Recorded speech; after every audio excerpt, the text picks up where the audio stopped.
what we have learned from the query string is actually this is generally used for a single page.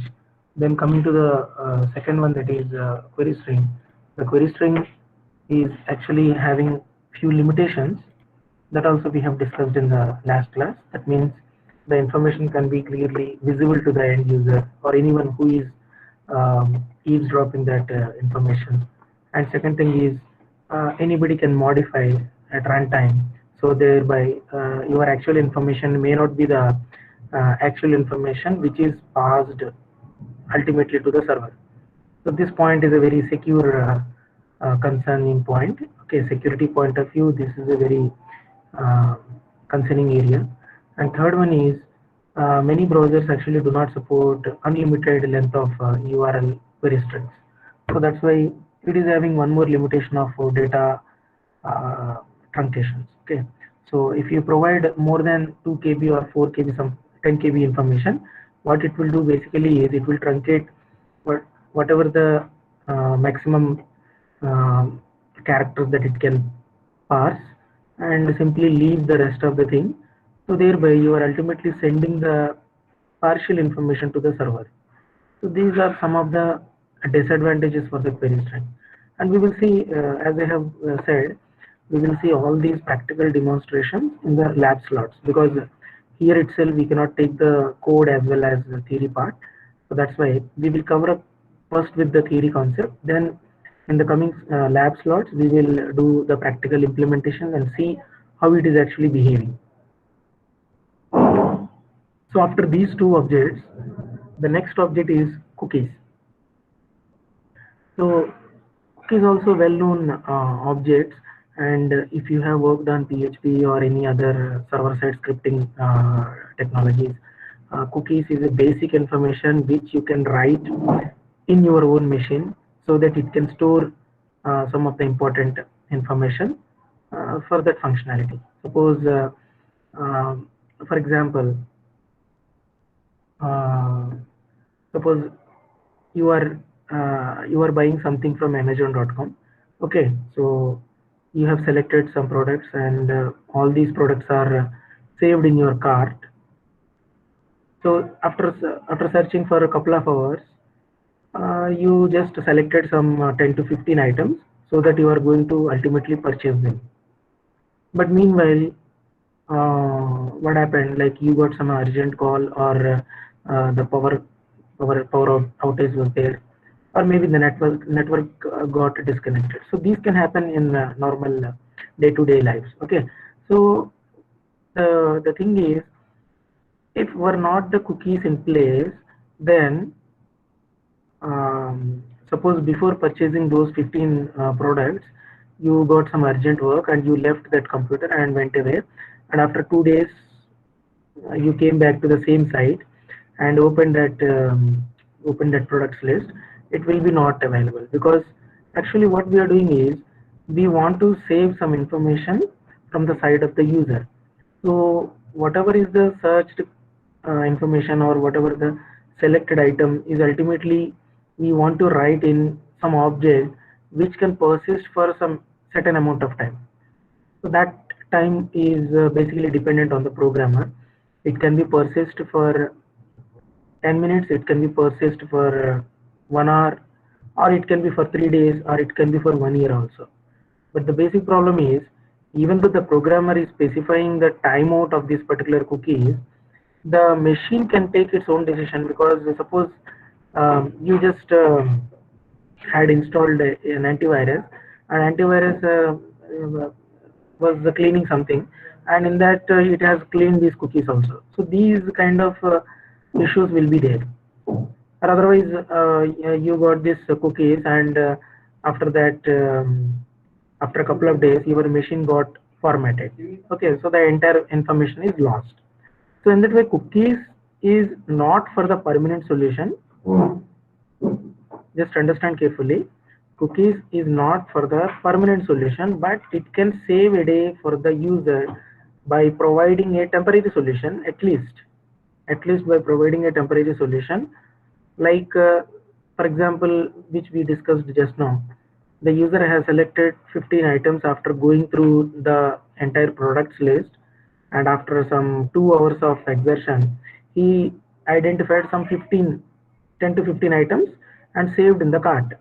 Okay, but he lost his credit card or something happened on that day. He couldn't pay the payment, and he's going to come back to the same website, and now he has nothing left in that cart. So that is an embarrassment. Okay, so that is an embarrassment from the point of view of the end user, because end users should be given with the most of the opportunity that they can have the feeling of like the website knows everything from my side. Okay, so that means whatever I want to purchase or whatever I want to looking for. So the website is completely knowing about this. So this kind of perception needs to be given by the programmers actually. Okay, so website as such does nothing. So through the website, through these functionalities, we need to provide certain kind of confidence, certain kind of user friendliness to the end users. That means to the customers.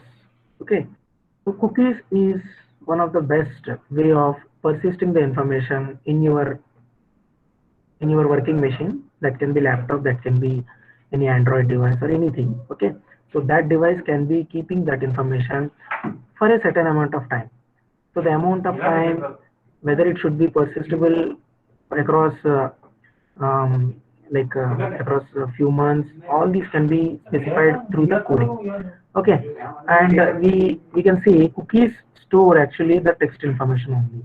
You cannot persist the objects. So objects information cannot be written into this. But objects information you can convert that into some key value pairs, and accordingly you can put that information in the cookies.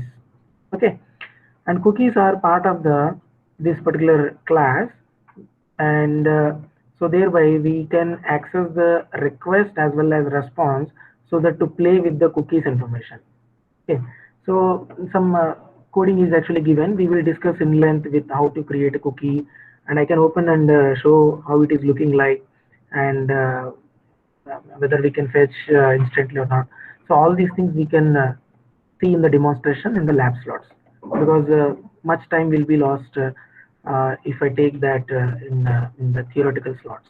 Okay, so we will come to this uh, code part whenever there are any lab slots coming in future. So some cookies properties, like you can set with the expiration date, like my cookie should be persist for 1 month, or it should be persist for 2 days, or it can be persist for some 6 months. In that way you can set. But again, as I have said, it is not a guaranteeing, it's not a promise like that the website is making actually, because something may happen at the client side. The user may be getting formatted his machine, or sometimes the the user is actually not using the same machine. Suppose you have selected that cart from a laptop, and after going to the office you have again searched on the same site, and you will not find those shopping cart items, because basically you have searched from a different device. Okay, so in that device only that particular cookies information is written, and when you are connecting from another machine, even though to the same website, the message the cookies information will not be shown to you. So it's obvious, because ultimately they are getting saved at the client side. Client side means at the end of the user side, like it can be the browser, whichever he is using. Okay, so then the expiration we can set by using some coding. Then we can find out some values. We can find out some information from the HTTP cookie object, which we also see by the demonstration of the practical. Then we can set with a name, and it can have a virtual path, and whether it can be available on the HTTPS protocol. That means whether the cookie can be transmitted securely by using the HTTPS protocol or not. Okay, so that all these things we can set using these properties.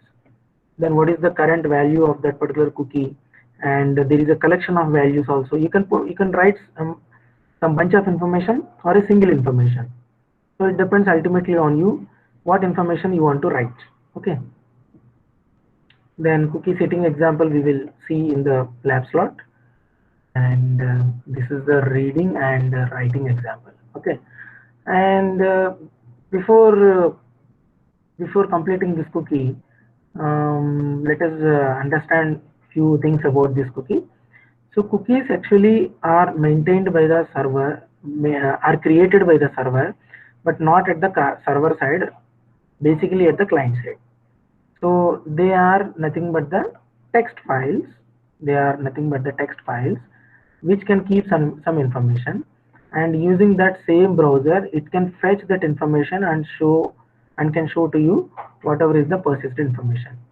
So saying this, you can have a general understanding that after saying this, you can have a general understanding, like you cannot write passwords or some secure confidential information in the cookies, because even though cookies are not directly opened by the layman, okay, so the layman cannot see where these particular cookies are lying, but any normal computer literate person can see the cookies information by opening that particular file. I will show that in the lab slot, okay, how to open that cookies file and how to read that information. But basically for the time being, just understand, you cannot keep some confidential information in the cookies. Okay, so then what else we can keep in these cookies? We can keep the information of some user choices, some user selections.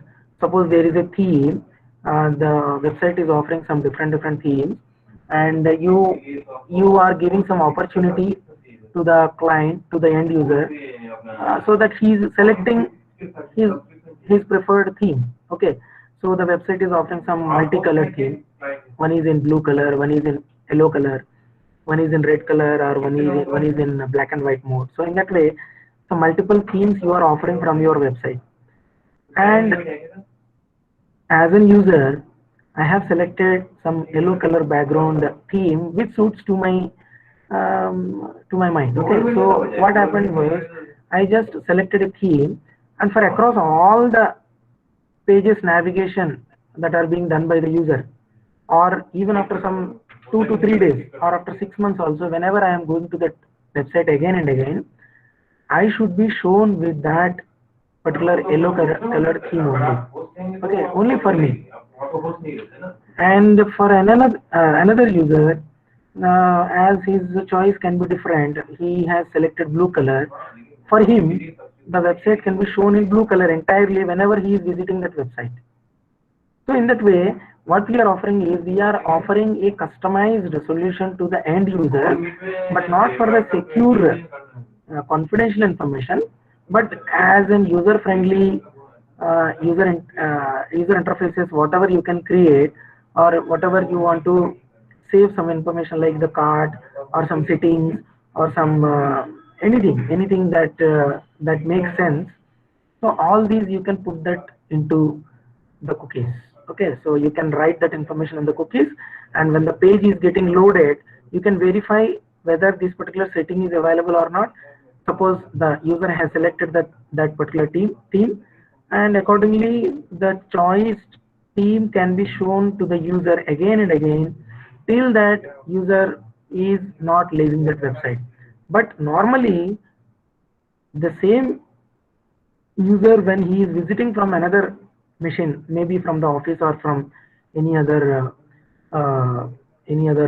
environment, then he cannot get those initial settings that he has written into the cookies. Okay, but it's not like that we cannot persist the thing in that way. When we write that information in the database, and whenever we are fetching that again and again, the things can be synchronized across all the devices also. So that also can be done. But as far as cookies are concerned, we are not talking in terms of the database or in terms of any other setting. On this particular cookies functionalities, because cookies are written from a particular machine only to that machine only, so that's why the unique offering for having the same interfaces across all the devices is not generally possible. And otherwise, you can keep some of the information like whatever the user choice or selected products and any other information, suppose user ID. So all these are actually you require every time. So that's why as a handy way of doing the things, you can keep that information in the cookies object. So we will completely deal with this in a practical mode in the lab slots. After these cookies, we have one more important object that is called as session. So session is something different, uh, which is available for an individual user and which is not unique, which is not common to all the users. Okay, so it is something unique to that particular user only. So that means, suppose your website is that you have created a website, and that website is actually connected with some 10,000 users. So 10,000 users are entirely different. So how to differentiate them? How to distinctly identify them? So there is a unique approach to that, and by taking the session objects, we can identify each of the end user by getting his user ID or his email address.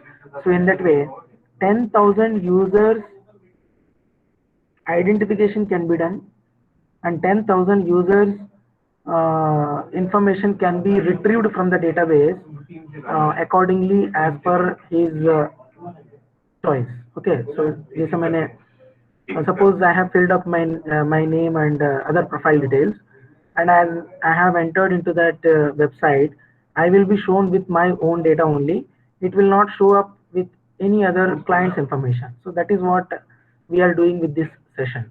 Okay. So session object is again providing some different properties and methods.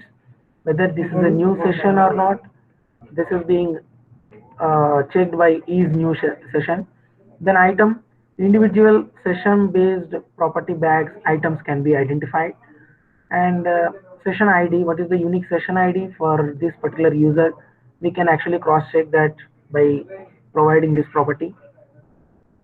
Timeout, so the default timeout is basically in ASP.NET is 20 minutes. That means if you do nothing and suppose you have logged into that website, okay, and you do nothing and simply sits without doing any interaction on the website, then automatically after some 20 minutes, your logged in will be converted into invalid. Okay, so that means you are going to be logged out because the timeout has occurred. So the timeout has occurred. That means by default 20 minutes is the timeout, but you can set some higher timeouts also, maybe some 3 hours, 1 day, or maybe some 1 week or some 1 month. In that way also we can put, but that information you have to basically convert into minutes. Okay, so the session timeout we generally keep in minutes. Suppose you are you want to keep your session for 10 minutes, so that means you have to provide 600 minutes here. So thereby ASP.NET comes to know, after logging into the website, it will wait for 600 minutes before deleting this session object at the server side. Before deleting this session object at the server side. And suppose I have set my timeout like 6 months. Okay, is it possible? Because the actual by default session is being maintained in the memory of the web server, so it may not be possible for to persist that session to 6 months. You may find after some couple of hours you are simply logged out. This may happen. Why? Because in general, if you are not providing any other settings, the session will be kept in the memory only. Okay, so web server is having some limited memory, and that too for 10,000 users or 1 lakh users, it cannot maintain your state permanently for whatever the duration that you have applied, like 6 months, 1 year. So those can be you can set with those higher timeouts, but they will not be guaranteed because ultimately it depends on the server memory capacity And if you still want to put some higher session timeouts, then we got another alternative mechanism, like to write that session information into the database, and then it can be persisted for like 1 year also. Okay, so there are some additional mechanisms already there, but by default, if you are not providing anything, but simply just you want to take the advantage of the whatever .NET is offering, okay, simply without modifying anything, in those cases, session object will be persisting for only 20 minutes, and that too it will keep that in the memory of the web server. Okay, so after the 20 minutes, if the web server is not that much highly loaded, then 20 minutes can also be can also be there, but in some certain conditions, like you are working in shared hosting environments. Shared hosting environments means where some 10,000 thousands of websites are actually running in parallel with your own website.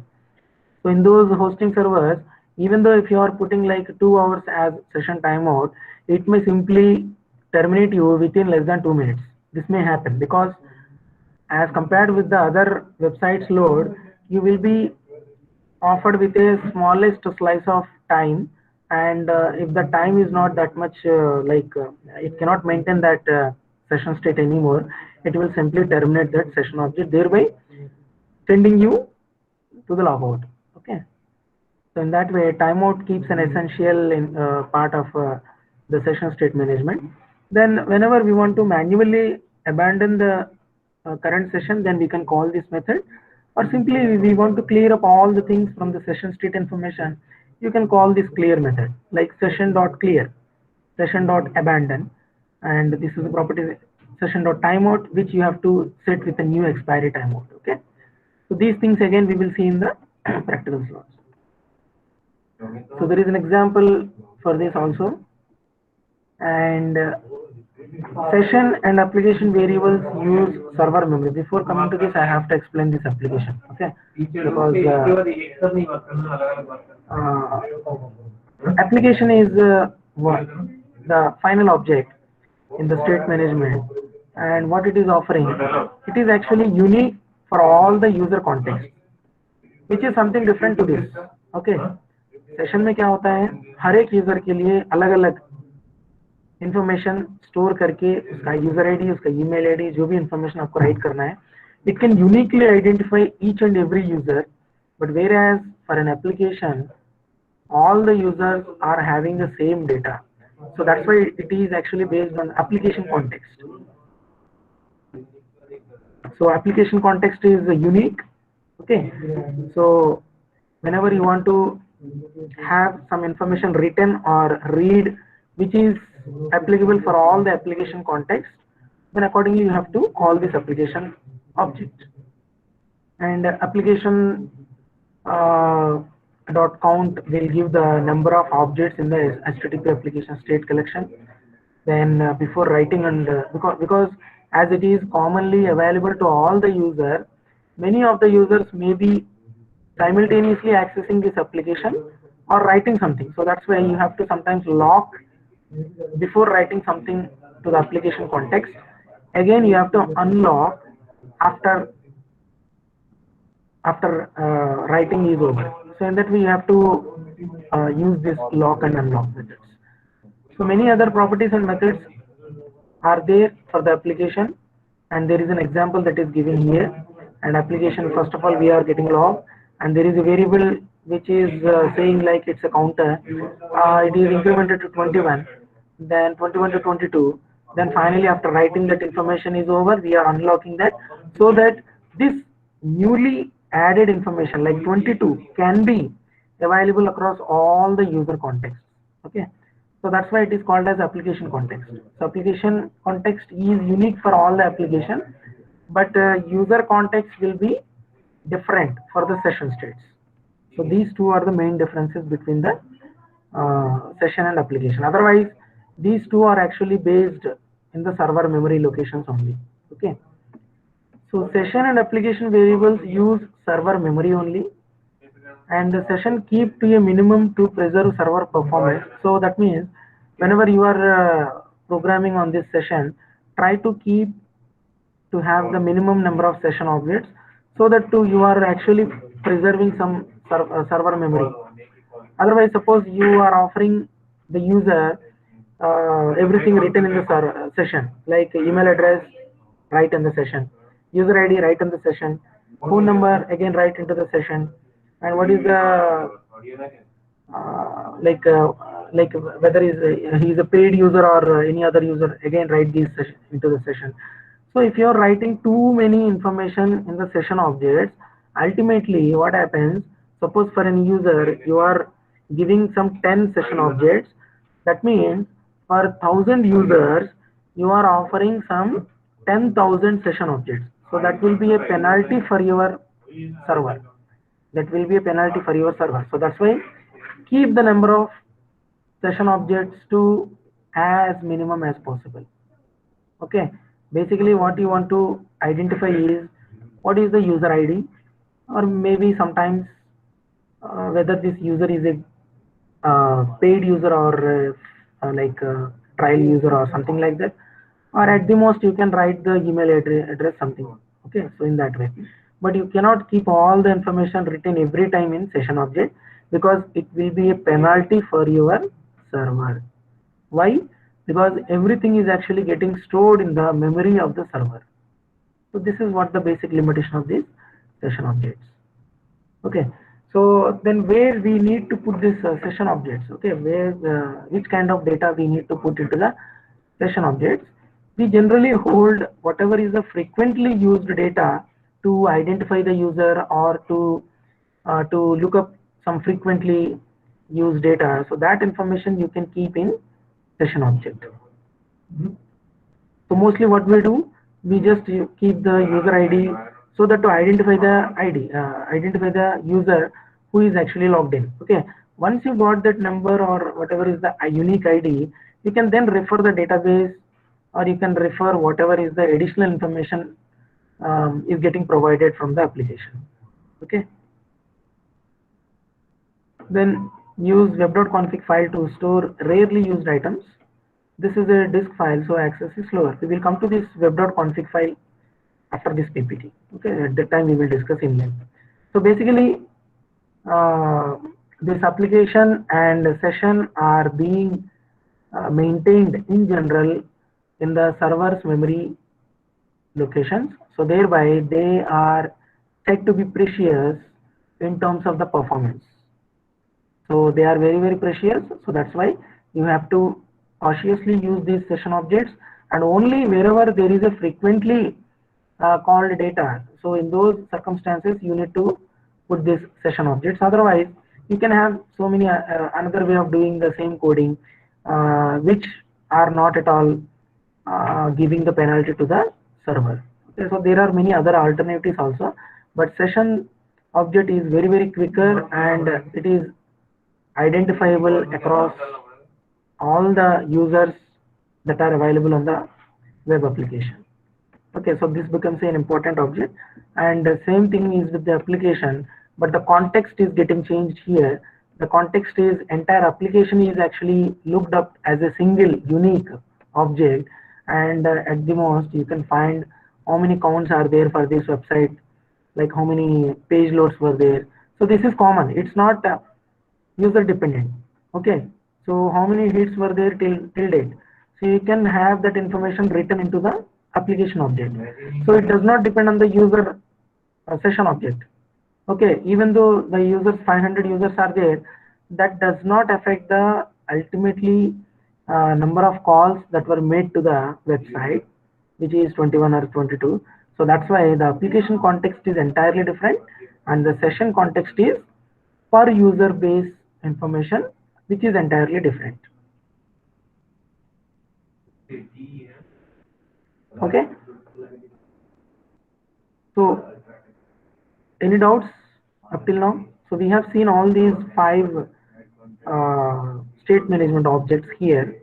First one is view state, second one is query string, third one is cookies, then session, and finally application.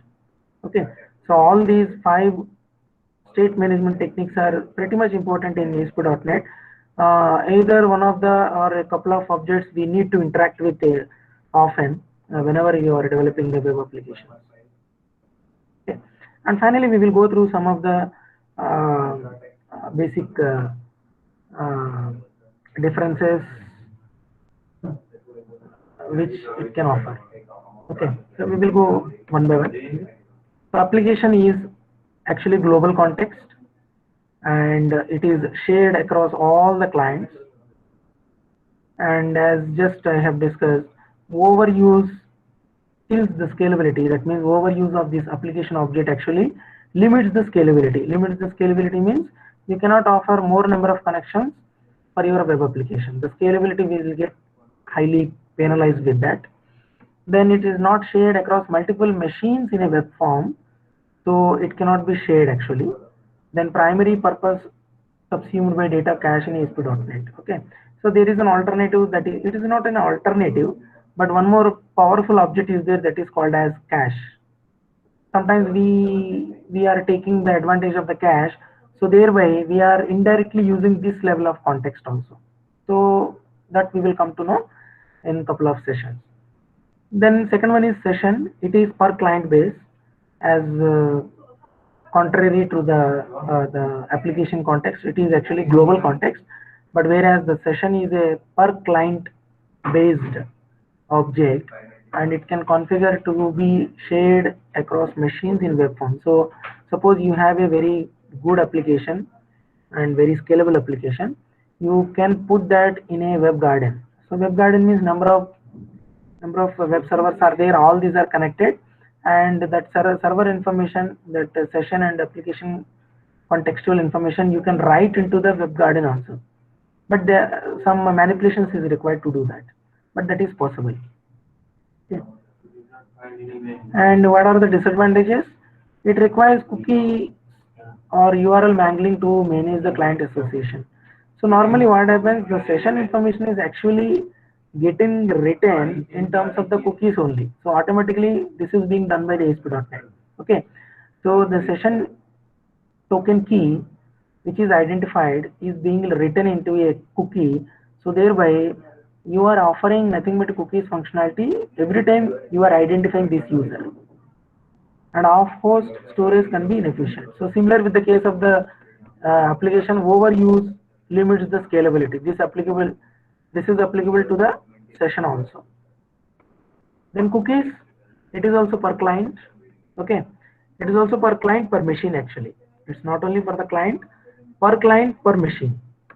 So it works regardless of the server configuration, whether you do the cookie-less approach or do basically it works in any way, and it is having some limited memory restrictions like 4 KB. That means not more than 4 KB of information you can write into the text file. So 4 KB means so much of information you can write basically, and but it's not like that you can put an entire novel simply put in that text. In that cookies text. Okay, so it's not the case, but most of the text for your application needs is getting satisfied here. So clients may not support cookies or may explicitly disable them. Some of the limitation is, suppose I have disabled the cookies on my machine. So in those conditions, whatever you have written on this cookies logic will not get implemented. So this is a threat. This is a drawback or threat which is looming, because it is ultimately directly connected with the client's settings. Okay, so client, if I select it, I don't want any cookies from any third-party website. Okay, so third-party website.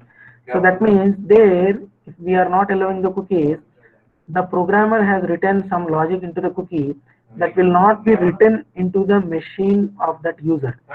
So thereby, the logic which is based on that information will not work. So that is a threat actually. And you cannot beforehand know how many users will be disabling that cookie-less approach, or how many are actually using that cookies approach. So it is very difficult to assess. Then state is sent back and forth with each request. So by using this cookie, the entire state information is actually sent back and forth across all the requests that are happening to that website. And the state can live beyond the current session also. So session terminate होने के बाद आप login नहीं कर सकते हैं, but whenever we are keeping that session information written into the cookies, we can stretch that session to that much amount of time till the cookies survival is there. Okay, so that depends on the cookies expiration date. So in that way we can stretch that current sessions capacity by using this cookies approach. So this is basically per client, per machine way of saving the information. Session is per client, but is basically saved in the memory of the web server. Application is also same as that of session, but is only global context. And finally, the view state. View state is actually for applying on a given unique page. It is not compatible with multiple pages. And it also works regardless of the server configuration. So how do you configure the server? It doesn't actually affect the view state much. And state is retained only with the post request made to the same page. So same page में जब आप repost करेंगे, post back करेंगे, तभी ये view state का facility आपको advantage मिलेगा. Otherwise it will not be any use if you are posting that information to a different URL, not the same URL. And again state is sent back and forth with each request. तो जैसे आपने registration के button दबाया, जितना भी information post किया and get back that information again. So thereby you are seeing that whatever the filled up information of that first name, mobile number, email address आपको fill up करके मिलता है automatically. So web server is taking the efforts to fill up that previous information for you. Otherwise, if it is not there, like view state is not there, you have to write every time. You have to type that information every time. So that is a very cumbersome effort by the users. So we will not prefer that. So these are the 5 objects. One is what is the request? Okay, query string. So this is missing in this query string. So query string can be operated across 2 pages only. Okay. So from one page we can throw some information, and from second page we can get that information, and we will see that practically. So in this slide the query string is missing. So the query string offers the compatibility only between 2 pages on which you have declared that query string functionality. Other than those 2 pages, it will not be available for any other available pages on the website. Okay, and and the query string does not store that information anywhere. Query string के through client side में भी store नहीं होता, server की memory में भी store नहीं होता, कहीं पर भी store नहीं होता. But then how it is being transmitted? By using the URL. So only the information is propagated by way of URL by appending the information at the end of the URL. Okay, so thereby we are not writing that information into the server's memory or to the cookie or simply putting it to the view state. So all these are not happening in the query string functionality. So it's now clear. So all these objects, how they actually operate and how they are actually different from each other. State management is a very important concept in ASP.NET, and not only in ASP.NET, any web application development you are having. So there you have to write some information, and that information is generally called as state management, because you want to identify the user, you want to persist some information so that every time the user is not burdened with providing the same information again and again. So that's why we keep these objects so that to process our information in the web development.